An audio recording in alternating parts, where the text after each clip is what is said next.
Number 1. The drive. Things have changed so much. The other day, I was riding in the car with my family. I saw a pickup truck drive by. There were 3 young kids, maybe around 10 or 11 years old, riding in the bed of the truck. They were hiding, but occasionally would pop their heads up to look around. Then they would hide again. Of course, the children were hiding, so they didn't get caught.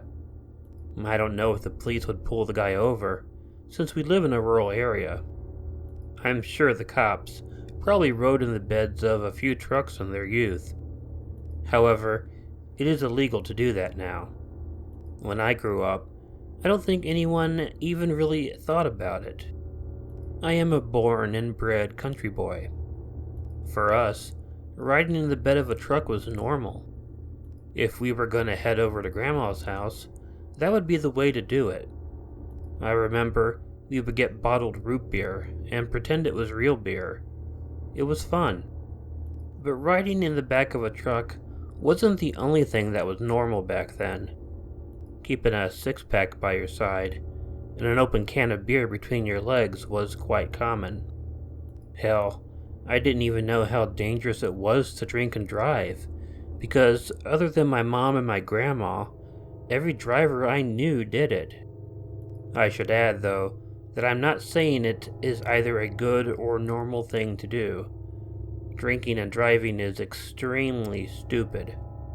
The only point that I am making is that it didn't seem odd to me as I was growing up, due to the fact that it seemed like everyone did it. This happened when we were at my maternal grandmother's house. I may have been 12 at the time. My mom's brother was at the house and he was drinking whiskey. My dad only really drank beer, but he had been downing them all day. And generally, when those 2 guys have been drinking all day, they tended to want to find some way to get into trouble. I don't know how late it was at night. I didn't really pay attention to that sort of thing when everyone was having fun. But I know it had been dark for a little while. We were sitting on the front porch when my uncle and dad began talking. I don't remember exactly what they were talking about, but they wanted to go and get something. And to get this thing, they had to drive much further out in the country than even my grandma lived. My cousin, who was the same age as me, really wanted to go too. And of course, my drunken dad and uncle had no issue with that. We would take my uncle's pickup truck. This was in the 70s. So his pickup truck was not one of those huge monstrosities we have now. It is sort of important to know that because of the roads we were driving on. My cousin and I grabbed a couple of bottles of root beer, and we jumped in the back of the truck. Cracking the tops off, we pretended we were drinking beer, while our parents were actually doing that. Now, my grandma herself lived pretty far out in the country, but we were driving towards the hills, and into the hills. The roads were very narrow, and since it was a hill that we were on at first, if another vehicle had been coming towards us, there would be no way that either vehicle could get out of the way. I had never been in such a rural area before in my life, and this was something else. I think both my cousin and I were beginning to get a little scared of the environment, but neither of us would have mentioned it to each other. You know, 2 12-year-old boys don't go around admitting they are afraid of anything. We just continued to drink our root beers and take in the ambiance of the night. I remember this very clearly. We both heard some kind of howling sound. Neither of us knew what it was, but 12 years old is still young enough to believe in things out of the ordinary. It scared us both more, but we didn't admit it. It didn't help that through the open window in the back of the cab of the truck, our fathers began teasing us. They had heard the sounds too. They wanted to scare us, it seemed. When we finally arrived at the place we were going to, I was surprised at how long it took us to get there. We had only passed a few homes, although the roads branched off several times, and we assumed they led to homes. We had no real way of knowing that. It was so strange to us that anyone could live so far out from civilization. Now, our parents didn't actually pull up to the cabin. They stopped the car at the end of the road. My cousin and I were about to jump out of the truck. Our dad stopped us, however. They told us that it wasn't really a good idea for us to come with them. They assured us they would be back shortly. Looking back, it seems pretty obvious to me that my dad and uncle were going after drugs. I mean, going so far out in the hills, drunk, in the middle of the night, to a dark cabin, not pulling into the driveway, and not letting us boys go in with them. Well, it seems pretty obvious to me now. My cousin agrees with me. But back then, we were just confused. Before our fathers left, they gave us a small flashlight.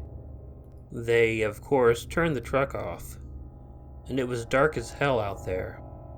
Even to this day, I don't think I've ever been in a darker place than I was that night. The drive out there was something else. We were able to see a little bit because of the headlights on the truck, but now we could barely see each other as anything more than shadows. We both thought that we wouldn't be out there very long. We thought it would just be a few moments before they got back. So we just talked and waited. They didn't come back right away.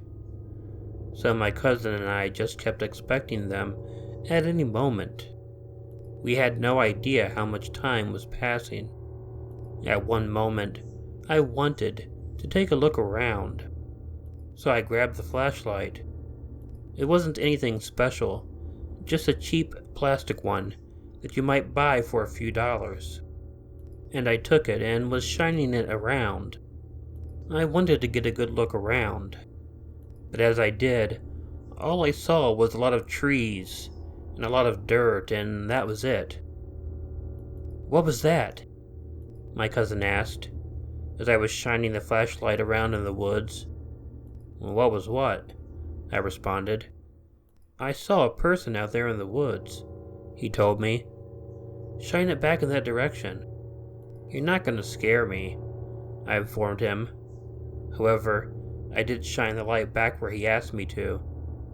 "I don't see anything."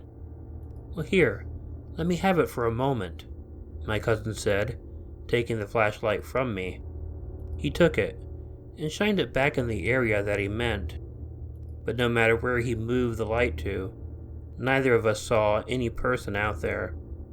The idea that someone was out there, though, was now on both of our thoughts. In addition to sitting in the back of an unprotected truck in the middle of the night, we were getting ourselves really worked up too. And for some reason, our dads were sure taking their own sweet time in getting back to the truck. We became certain that a lot of time had passed, and we began to get a little worried. My cousin asked me if we should go in and check on them. I was already a bit scared and didn't want to actually get out of the truck.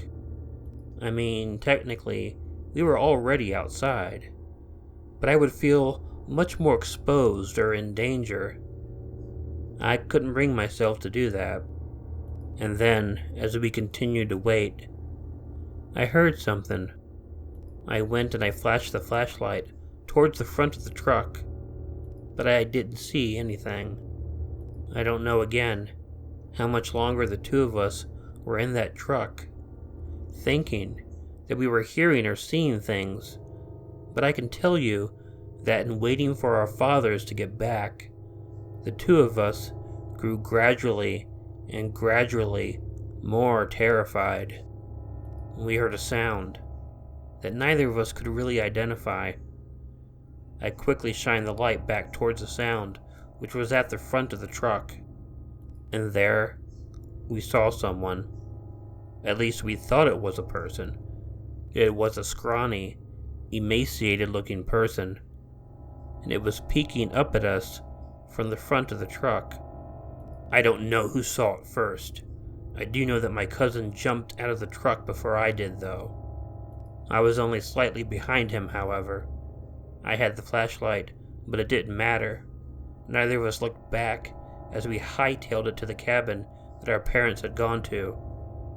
I think I thought the person was following us, though. We yelled for our fathers, and they came out of the cabin, asking what was going on.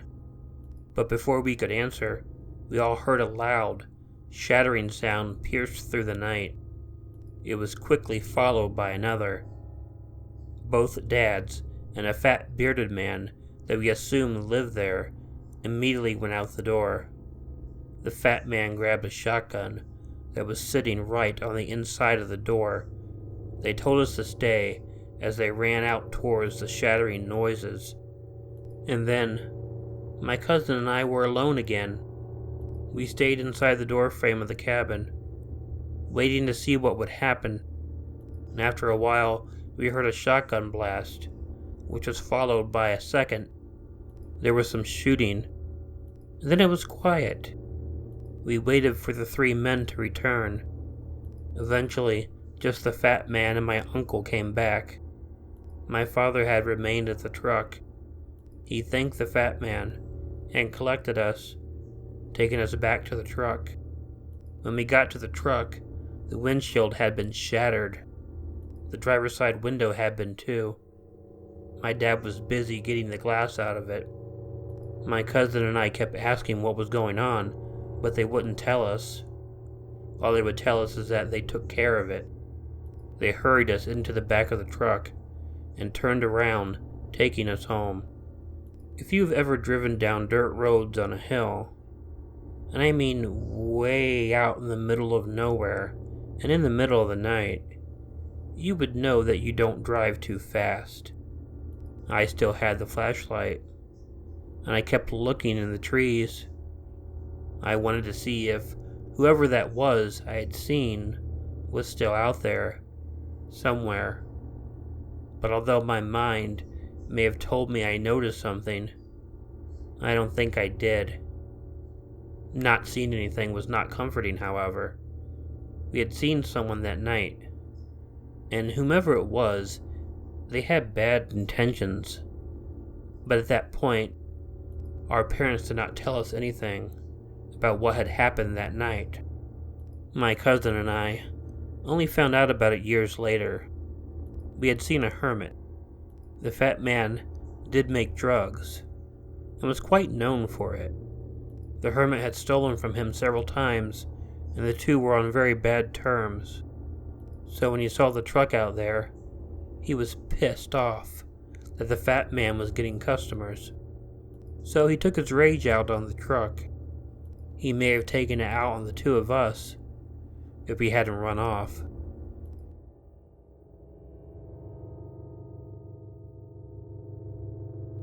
Number 2. The Bridge. I wouldn't be telling this story if it hadn't happened a really long time ago. I need to get that out, but I will explain why after the story. When I was in my teens, I used to hang out with my cousin Kevin a whole lot. I lived in town, and he lived out of town, in a more rural area. I liked that area very well, because of exploring and things like that. Well, one summer, he invited me and our mutual friend Jack over for a sleepover weekend. We rented some scary movies, and we're going to watch them on the VCR. Neither Jack nor I had a VCR, but Kevin's family did. So, it was one of the reasons I liked going over there. I don't recall what movies we watched, but like normally, we were making fun of each other for being scared. And as early teenage boys tend to do, we all denied that we were scared. So we came up with an idea. There was a covered bridge down the road from Kevin's house. It was well past midnight. We thought we would sneak out, head on over to the bridge, and dare each other to walk through it alone. When we got there, we realized that our mission was far creepier than we thought it would be. It was dark, and there was really no source of light at all. Although we could see a little bit, the inside of that bridge was completely dark, and it was really scary.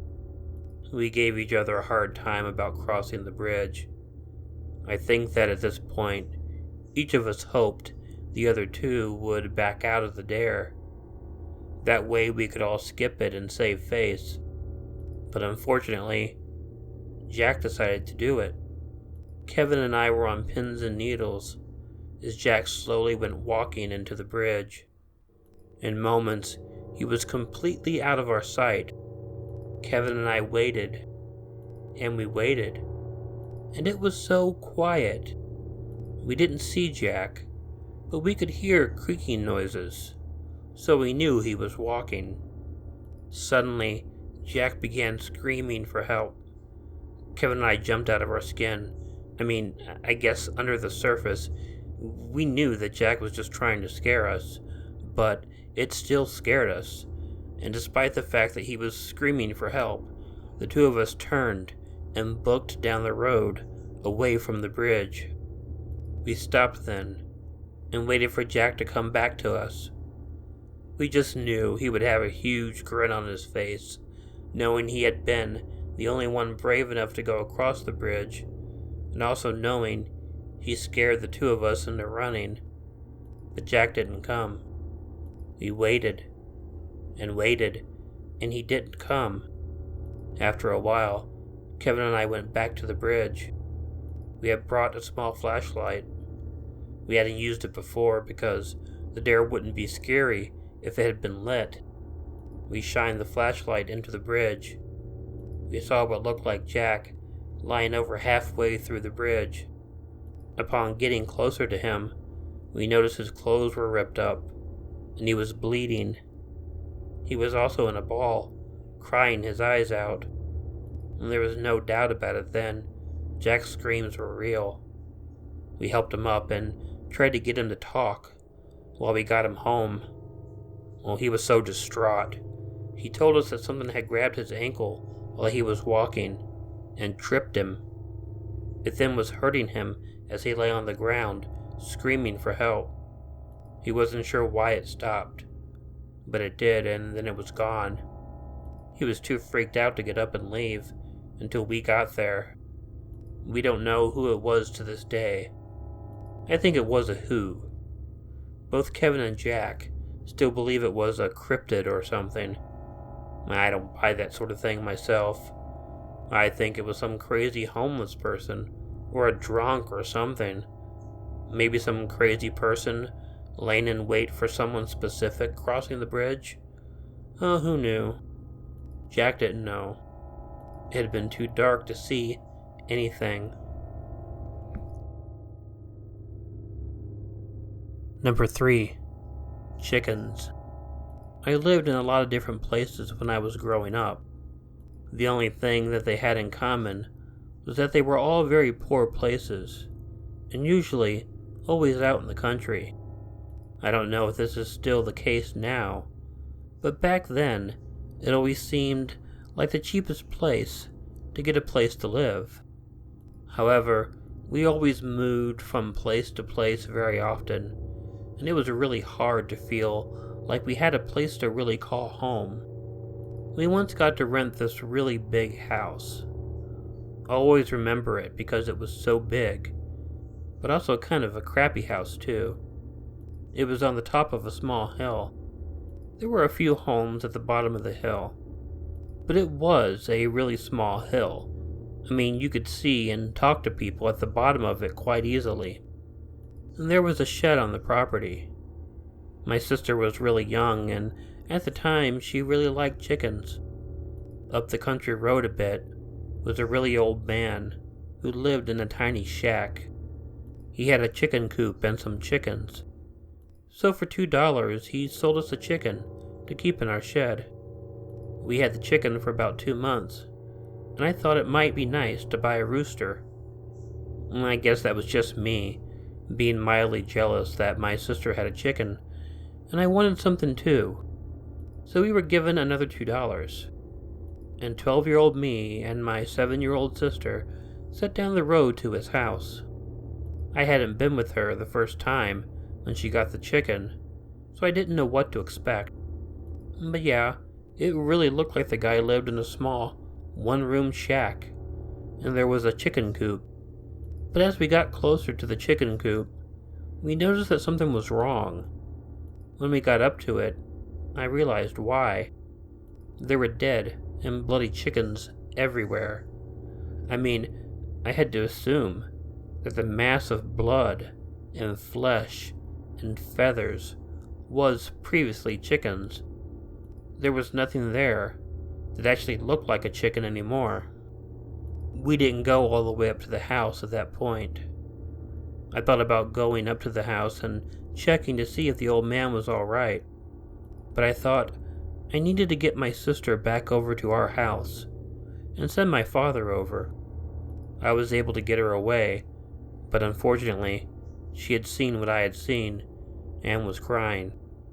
My dad and older brother went over to the house to make sure the man was all right. Eventually, after a while, they came back.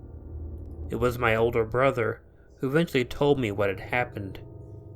The old man's mind had been deteriorating for quite a while, but he was one of those really old guys who had been living in his shack for decades and wanted to be left alone there. He didn't have any family that could take care of him or afford to put him in a home of some sort. All of his relatives were broke and left him to himself. While my brother went over with my dad, the man wouldn't answer the door. Worried about him, they opened the door. They found him alive, but his body was covered in flesh and feathers. Upon seeing my father and brother, he began yelling about the light and tried to get up from his chair. He had a machete with him that we figured he used to murder all the chickens. They quickly left. My dad called an ambulance for him because they had said in addition to the blood and feathers, he looked like he hadn't been eating or drinking. They said he looked like he was on the verge of death. Well, the man had what my family referred to as a spell, and I'm sure it was advanced dementia. He likely perceived the chickens as something else, or some sort of threat, because he hacked them to death with his machete. I don't know what happened to him after that, but I never got over walking up to that shack and seeing that chicken coop drenched in blood, flesh, and feathers. And trust me, you never want to see that. Hey y'all, Killer Orange Cat here. If you like this video, please let me know by hitting the like button. If you're not already subscribed to Killer Orange Cat, please feel free to click the subscribe button and bell below, or click the icon of Ichigo the cat that will appear at the end of this closing. Leave me a comment, and share this video with someone you think might enjoy it. If you have an original story you'd like narrated on Killer Orange Cat, please email it to the address included in the description. But most importantly, don't forget to make sure to check in your closet and check under your bed, because you never know where Killer Orange Cat might be hiding. Good night.